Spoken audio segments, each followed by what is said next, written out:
When it comes to educational styles, the Waldorf and Montessori methods are two of the most well-known. The Montessori method is perhaps the most famous, but the Waldorf should not be ignored. So, what exactly are the Waldorf and Montessori methods? Before comparing the two, let's talk about the history of Montessori and Waldorf method.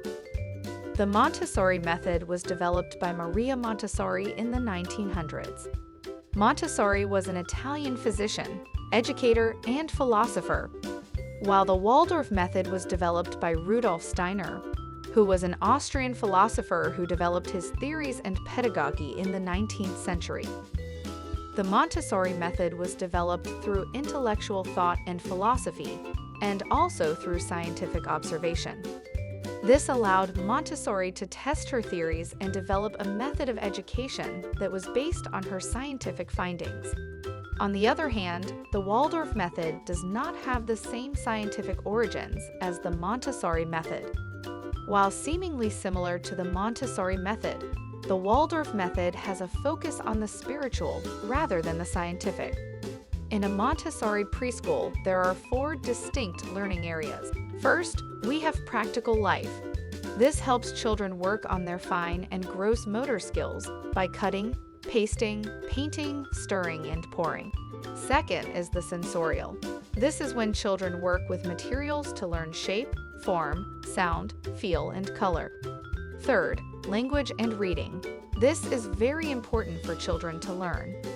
There are a lot of Montessori toys that can help develop this area, such as sandpaper letters where children can trace their fingers, learning the sound of each alphabet rather than just reciting them, and many more.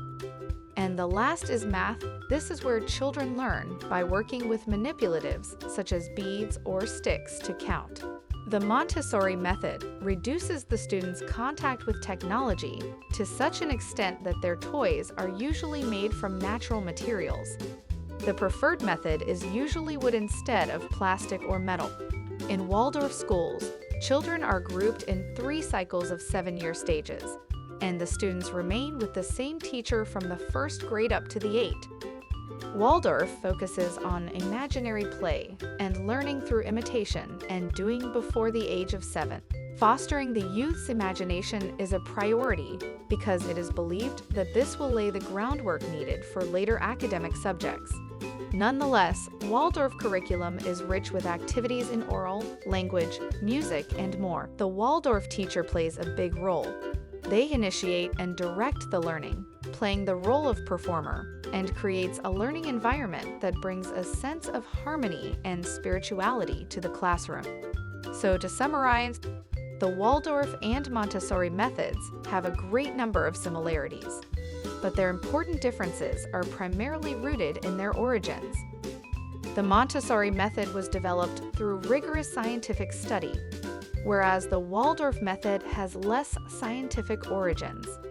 The primary difference between the two comes down to the focus, or lack thereof, on the imagination and spirituality of the students.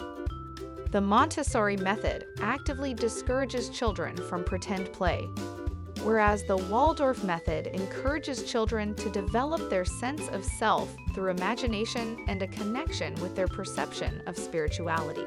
But ultimately, these are quite similar methods in practice. Students of both the Waldorf and Montessori methods are encouraged to develop into complex and independent people who are led by their own curiosity.